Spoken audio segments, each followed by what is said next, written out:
I am coming to you from the year 1517. That's when Martin Luther kicked off the Protestant Reformation. But he also created a reformation in preaching and gave us the format for preaching that we still use today. In that format, a learned man stands on a stage and teaches from the Bible. It is designed for an audience that's largely illiterate, information-starved, and isn't going anywhere. I call this the attention monopoly, and these have been the rules of preaching for 5 centuries. An audience gathers to hear the pastor speak. The pastor is the only one allowed to speak. Every chair is pointed toward the pastor. Distractions are minimized. He's the most interesting thing in the room, and nobody leaves until he is done. Now, a few years ago, we started putting our sermons online, and we still preach this way as if these rules still apply. But look at them here. Do any of these apply to online preaching? No. For the first time ever, we have to fight for an audience's attention, and we are losing that battle. You see, we have 2 audiences we're trying to reach with our sermons now. We have the satisfied customers who've grown up in church and are accustomed to the Luther format of teaching. They associate that with great preaching. Meanwhile, we have the distracted reachables. These are the people who are online and could be reached with the gospel, but our format of preaching, lengthy monologues delivered live from a stage, is not very compelling online. Now, meanwhile, the number of satisfied customers, this audience is shrinking. Churches are emptying out, and online sermons are going largely unwatched. But the online audience is exploding, and many people spend hours each day consuming micro-content online. So, we have our satisfied customers, our audience of longtime churchgoers and their children who want the big bucket of preaching every Sunday. And we have the distracted reachables who are more accustomed to micro-content. In fact, most people, and this includes your church members, consume anywhere from 300 to 400 pieces of micro-content online every day. I'm talking short videos, TikToks, YouTubes, etc. So we have a culture that expects this, but we have a church that's providing this. And so this is what saddens me greatly. Our attitude in the church is, you got 40 minutes? Let me tell you about Jesus. You got 40 seconds? I've got nothing for you. We have to change this. So what I'm proposing is a new format for preaching, which I call the hybrid sermon. It's a preaching format designed to reach both audiences with a single message. Now, I'm going to go through this in this order. I'm going to show you how it's built, how it's deployed, and then how it's more effective, I believe, than conventional preaching. Every 7 days, a day comes up called Sunday. What happens on Sunday? We have church, and you have to have your sermon ready. Now, when do most pastors finish their sermon? Saturday night at 10 p.m. With the hybrid sermon, you cannot do that. You have to pre-record the middle of your sermon in the middle of the week prior to its delivery. So you pre-record on Wednesday, I recommend. Wednesday morning is when you pre-record your sermon. Turn your cameras on, deliver your sermon. Now, you're thinking, I can't be ready Wednesday morning. This is what you need to do. You're not doing the whole sermon, you're just doing the middle. The length of this pre-recorded segment should be anywhere from 10 to 18 minutes, and it is built for the internet. Now, as I teach in my seminary class, Great Online Preaching, these are the keys to capturing the audience's attention on the internet. First 3 seconds, you've got to grab their attention with an object, a visual, a striking statement, something that says you want to watch this. If you go on any sort of a platform like YouTube or TikTok or any of these platforms, they capture your attention right away. Sermons do a terrible job of this. But in this little segment, you are going to capture the audience's attention in the first 3 seconds. You're going to have a great title that says, Watch Me. You're going to have a strong visual component. You're going to have 1 point and 1 action item. 1 point and 1 action. Now, does this format look familiar to you at all? This is the format of the greatest discipleship platform ever conceived. It's called the TED Talk. Now, I know if the pastors hate TED Talks. In fact, I've heard pastors running other pastors down and they go, I preach the Word of God. He just offers a TED Talk. Well, look, TED Talks get millions of views each day. They are discipling our culture. And one of the reasons TED Talks are so popular is because they follow this format. They are built for internet consumption, unlike our sermons that are built to be consumed in a room with a captive audience in an attention monopoly. So don't run down TED Talks. The most popular TED Talk of all time has 72 million views. Would you like 72 million sermon views? Yes, we need to get the word out. So don't be afraid to build this section as if you were building a TED Talk. This is the sermon that lives forever on your website, your YouTube, and your social media. Why? Because it's the optimal length for online viewing and sharing with others.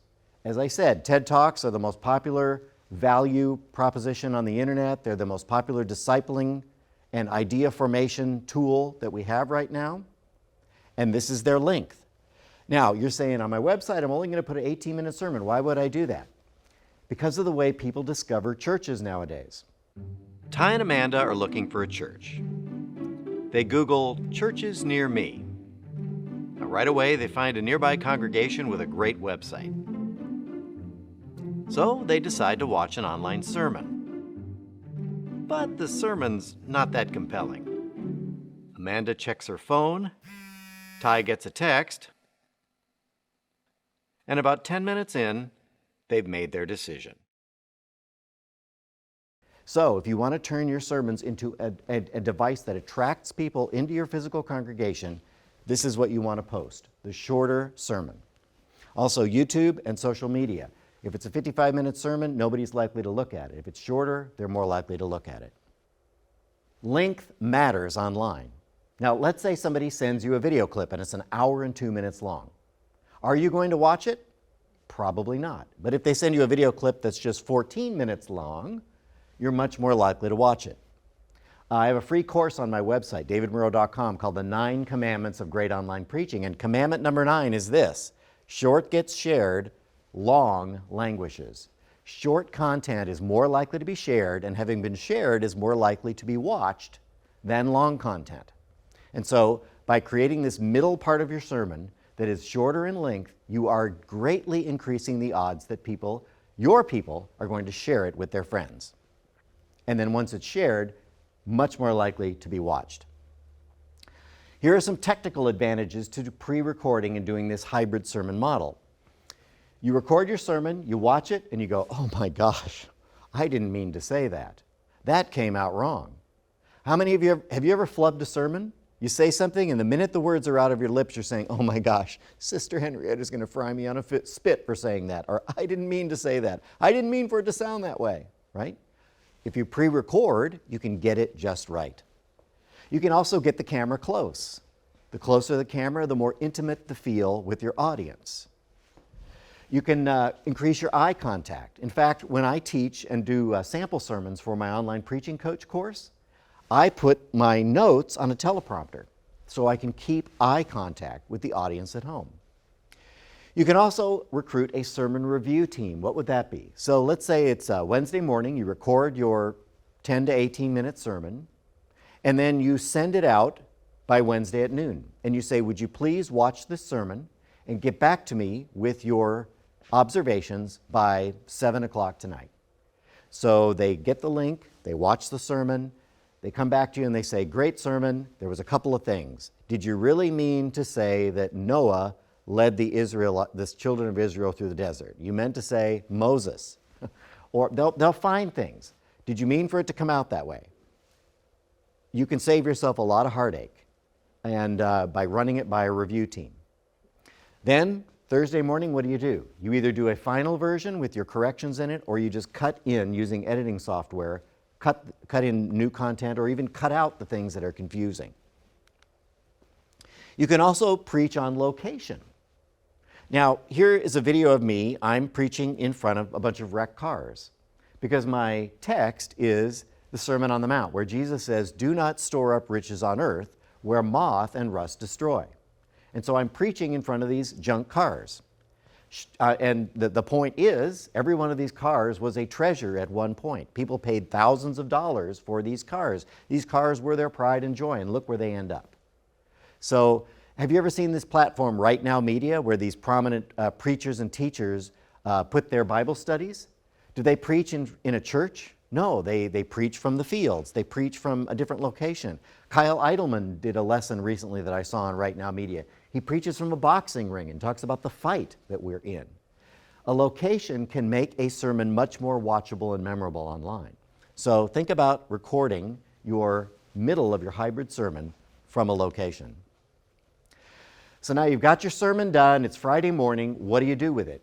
You post it to the church's website sometime between Friday night and Sunday morning. You don't put it on social media yet. You don't release it, but it goes to your church's website. Why? I'm going to show you in a minute, and you're going to get excited when you see why you want it posted before you preach. All right, so now it's Sunday morning, and you've got a 35-minute preaching slot, and your longtime churchgoers want the bucket of Bible.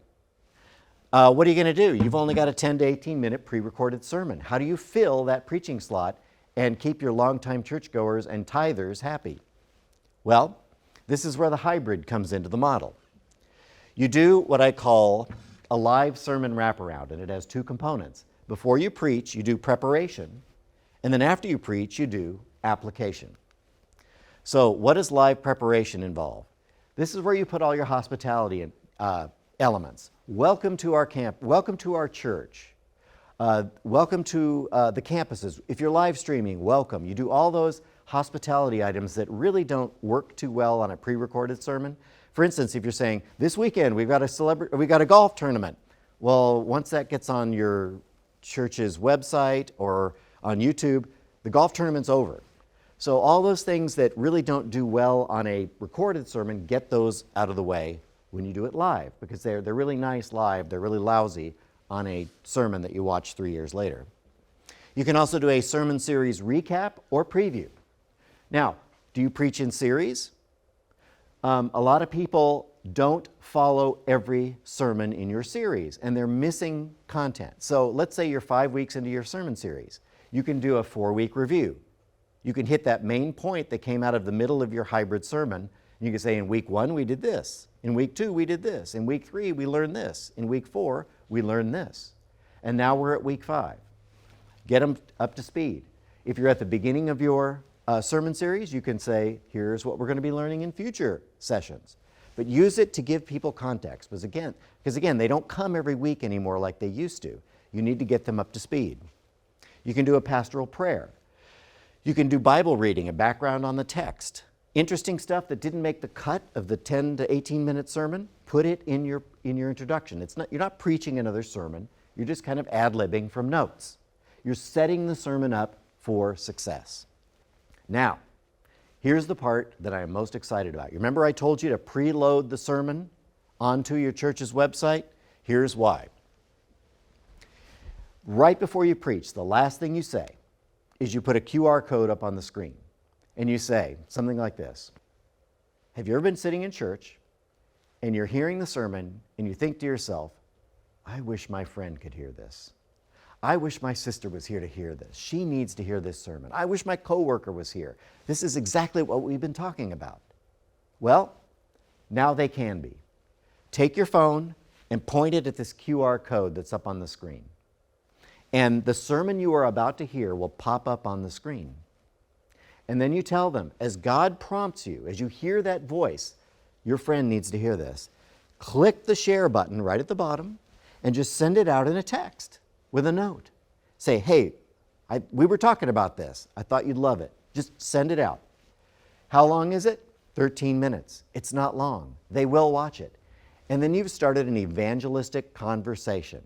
People are now sharing your sermons as an evangelistic tool to reach their friends without even leaving the building. So then the sermon starts. You got 10 to 18 minutes to do something really valuable. You have 10 to 18 minutes where you can pray. Sit down. I would sit down in the front, look at your crowd, pray earnestly that God would use this sermon powerfully in their lives. And then open your eyes. And as you're making various points, sense the crowd. Ooh, that point didn't make it. They're really understanding this. This needs more emphasis. Holy Spirit, tell me, what do I need to do when this sermon is over? Use it as a time of discernment to sense the crowd. Also, take a break. Save your voice and your energy because your people need your energy. They need you to love them. And if you preach 3 times on Sunday, I can tell you your energy level is going to be diminished. Sermon's over. You've been praying, you've been discerning, you get back up, you go back on the stage, and you do what the Holy Spirit told you to do. If Jesus says we need an altar call, then pull the nets in, do an altar call. If you need to review key points that might have been a little confusing, review those points. Issue a call to action. All right, now that we've heard God's word preached, here's what I want you to do, A, B, or C. Coming next week, you can preview the sermon that's going to be next week. Bring your friends. If you were interested in this topic, we're going to get in even more deeply next week. Bring your friends. You can simply offer a benediction. Or you can do a really intriguing option if this is your last service of the day. Dismiss, then discuss. What you do is you get up and you say to your crowd, thank you for coming.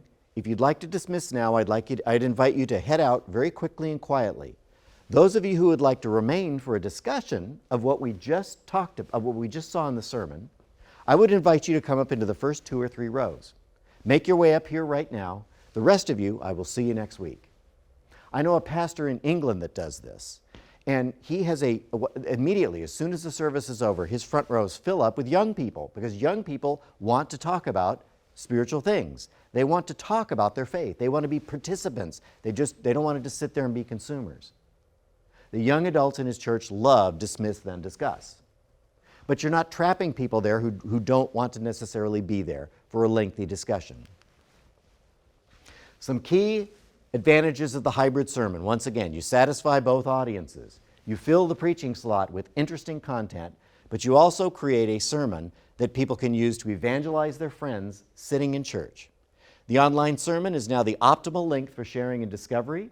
You have more time and energy for your flock on Sunday. This is going to become so important. We are in a loneliness epidemic, and people want to meet you as the pastor. They want to speak to you. They want you to look them in the eyes. They want to pray with you. And they need your energy and your attention. So if you've already finished your sermon on Wednesday, think about how much more energy you're going to have, how much more love, how much more capacity you are to love your people on Sunday. And then think about how this would work in a multi-site situation.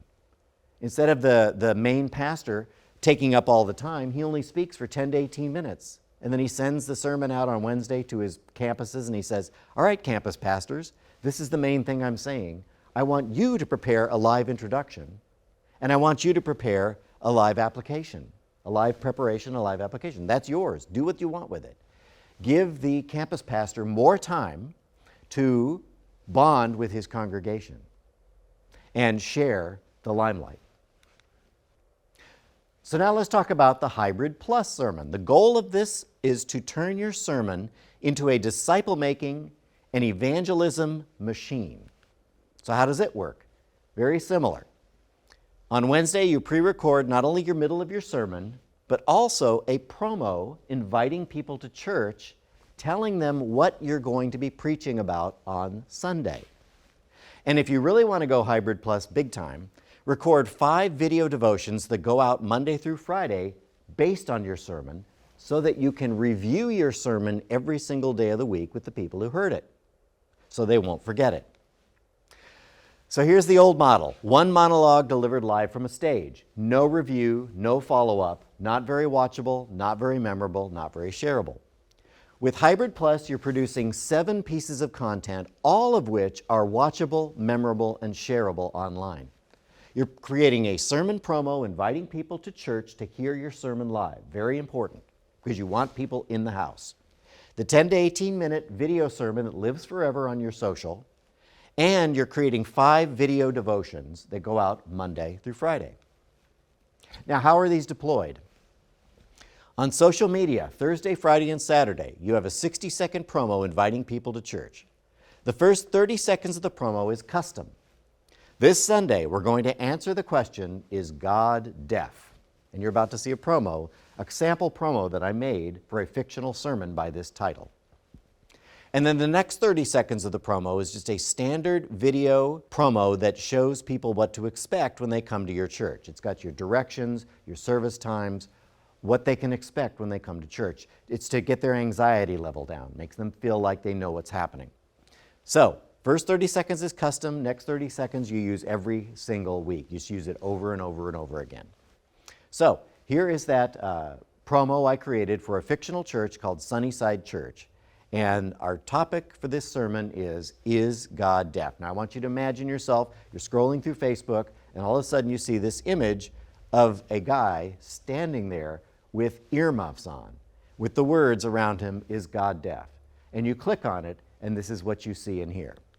Is God deaf? Have you ever prayed for something and nothing happens? You pray for grandma to be healed and she dies. You pray for money and the bills keep piling up. You pray for that promotion at work and it goes to that suck-up who threw you under the bus. You pray to be delivered from your tormentor, but it just gets worse. This Sunday, we'll be answering the question, is God deaf? Does he really hear our prayers, or are we just talking to the ceiling?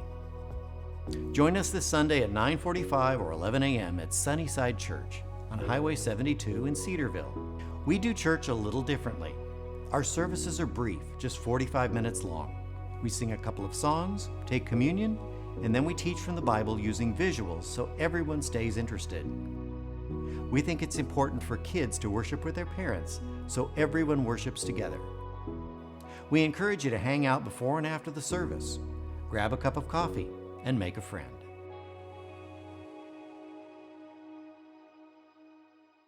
Sounds like a good church, doesn't it? The first part was custom, is God deaf? And then when you saw the aerial shot of the church, we cut to the standard ending. The last 30 seconds we just use every week. And you can see it tells you how long the service runs. We use visual teaching. The kids stay with their parents so that they know what to expect when they get there. Now, these devotions, they go out on Monday through Friday. Every morning, like at 3 a.m., they drop. They come to your subscribers via email, text, or push notification. And by the way, I didn't mention this earlier, but when you do that live application, you should put up another QR code that invites people to subscribe to your daily devotions if you are going to offer them. Every time people come to your church, you need to invite them to subscribe because this communications channel is going to become very important for your church. Also, you share the devotions via your church's social media accounts every morning. You want to get your members sharing them.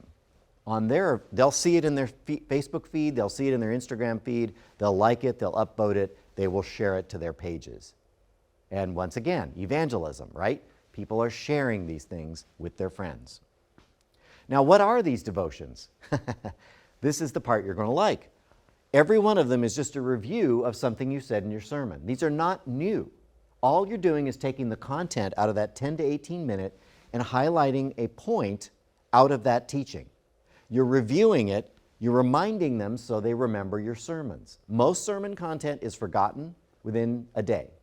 But if you're constantly reminding them of what they saw on Sunday, they're going to remember it and apply it Monday through Friday. We finally have a way of reminding people, of discipling them daily. Also, in the Word, I would include a Bible reading with you want people in the Bible every day, so give them a Bible reading. You can either put the text of the Bible right there below the video, or you can put a link that will click and take them to a Bible reading app. A faith builder exercise. Give them something to do, based on today's devotional. Try this, do this, start a prayer journal, whatever it is. Link to the sermon for those who missed it. Remember, people don't come to church every week. Sometimes they miss sermons. So put a link to your 10 to 18 minute sermon on your church's website. Always bring people back to your website. And say, hey, if you missed the sermon on Sunday, watch it, and then here's your devotional based on it. Everything works together. It's a machine.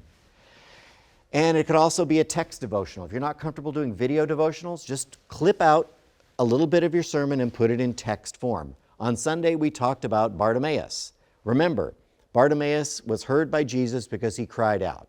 So today, cry out to Jesus, or whatever it is.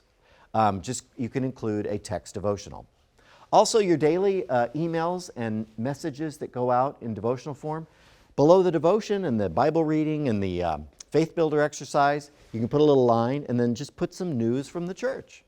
Hey, tonight we've got choir practice. If you want to work with the junior hires, we're looking for volunteers. You can turn these devotions into a key communications channel that keeps your members involved and interested in what's going on in the church, because you're pinging them every day. Now, what about your proto-seminarians? Every church has people who don't want short content, they want long content. I mean, there are always guys who say, I wish sermons were 2 or 3 hours long. Well, how do you satisfy them as well? You can do what I call the optional deep dive. You can go into any sermon topic way more deeply. Remember, when you do your 10 to 18 minute sermon, you're probably going to have additional material that's interesting. It doesn't fit within your format. But you really want to talk about it. You really want to teach on that. Well, that is the perfect place to put it, is in a deep dive. You can go 2 or 3 hours if you want. It could be a podcast, whatever form you want. And then you put a link at the end of your posted sermon on your church's website. If you'd like to learn more, we've done a deep dive. It's 2 hours and 15 minutes, and we go into all the jewels that the priests wore on their ephods. I mean, you can just Bible trivia yourself to death here. Anything that people want to talk about, you can talk about at length in your deep dive. Now look at what you've done. You have addressed 3 audiences. You have created 6 pieces of content that are perfect for the scrolling audience, for the micro-content audience. 6 pieces of micro-content that your members can easily share via social media, text, or email. Short, they start conversations. All of this is supposed to start an evangelistic conversation for people. You're creating medium-length content. I would represent that with this glass here. This is your TED Talk length content.